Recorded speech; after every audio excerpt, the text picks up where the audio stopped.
We provide you the platform to turn your dreams into reality. Give wings to your aspirations with KR Mangalam University.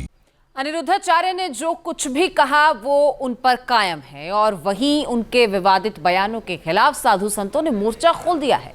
Vrindavan में तो संतों ने चेतावनी सभा की और अनिरुद्धाचार्य महाराज के खिलाफ कानूनी कार्रवाई की चेतावनी दी गई है।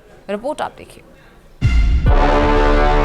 कथावाचक अनिरुद्धाचार्य महाराज के विवादित बयानों के खिलाफ अब राधा रानी के शहर में ही संत समाज और हिंदू संगठन लामबंद होने लगे हैं। अनिरुद्धाचार्य के द्वारा जो महिलाओं पर जो असली टिप्पणी की गई उससे सभी संत समाज, भागवताचार्य, सनातन हिंदू बहुत नाराज है। आज सभी संत भगवान ने एक स्वर से कहा है कि अनिरुद्धाचार्य अपने गिलेबान में झांकें।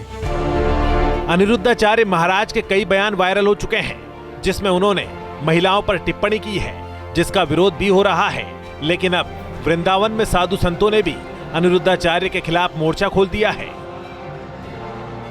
उनके विवादित बयानों के खिलाफ वृंदावन में चेतावनी सभा आयोजित की गई। संत समाज ने निर्णय लिया है कि 11 सदस्यीय समिति का गठन हुआ है। वो निगरानी करेगी। कोई भी संत भगवान हो, कोई भी भागवताचार्य हो, यदि महिलाओं के खिलाफ व्यास गद्दी का मर्यादा का उल्लंघन करेगा तो उसके खिलाफ कठोर कार्रवाई की जाएगी। चेतावनी सभा में कई साधु संत, धर्माचार्य और हिंदुवादी नेता शामिल हुए और सभी ने एक सुर में कथावाचक अनिरुद्धाचार्य महाराज से माफी मांगने की मांग की। जो महिलाओं के लिए ऐसे गलत बोल रहे हैं वो नहीं बोलना चाहिए। मंच के माध्यम से आप ऐसी बातें बोल रहे हो, अगर समझा रहे हो तो किसी और तरीके से समझाओ। सत्संग सुनाओ, तो आपका धर्म है सत्संग सुनाना, भागवत करना, कथा सुनाना, लोगों को ज्ञान देना, लोगों का चरित्र उखाड़ना हमारी कौन सी व्यासपीठ पे लिखा हुआ है? 3 बार की गलती को क्षमा किया जा सकता है। बार बार यदि कोई गलती करता है वो दंड का अधिकारी होता है। तो उसमें हमारा निवेदन ये है कि जो भी भागवत पर बैठे हुए हैं, व्यास गद्दी पर बैठे हुए हैं, उनको किसी प्रकार से कन्याओं के विषय में, महिलाओं के विषय में, युवाओं के विषय में और भक्तों के विषय में किसी तरह का चरित्र हनन नहीं करना चाहिए और उनके विषय में कोई अनर्गल टिप्पणी नहीं करनी चाहिए। सभा में जुटे साधु संतों ने 11 सदस्यों की कमेटी बनाई है जो अनिरुद्धाचार्य से बात करेगी और अगर अनिरुद्धाचार्य ने इनके सलाह को नहीं माना तो कानूनी कार्रवाई भी की जाएगी।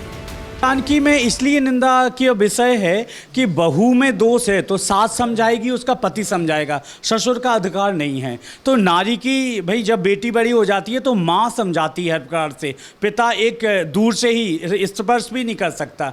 तो हमारे समाज में बहुत सोचनीय विषय है कि जब राम और कृष्ण ने नारी की निंदा नहीं की तो हम नारी के विषय में क्यों बोलें?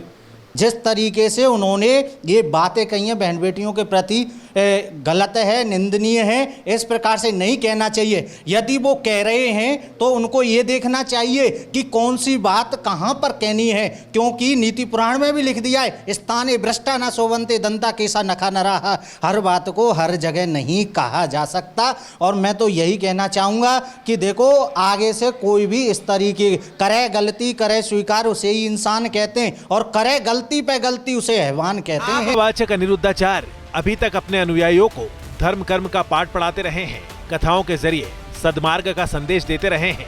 लेकिन राधा रानी की नगरी में बैठकर उन्होंने जिस तरह लड़कियों को लेकर लिव इन रिलेशन को लेकर विवादित टिप्पणी की, अपनी बात रखने के लिए असभ्य रूपक चुने, उसने स्वामी अनिरुद्धाचार्य को विवादों और सवालों के घेरे में लाकर खड़ा कर दिया है। T news nation. जहां भक्ति है हर शब्द में, कथाओं में छुपे हैं दिव्य रहस्य और ज्योतिष देता है जीवन को दिशा। धर्म से जुड़ी हर बातों को जानने के लिए हमारे चैनल स्तुति को सब्सक्राइब करें। चैनल पर जाने के लिए इस लिंक पर क्लिक करें।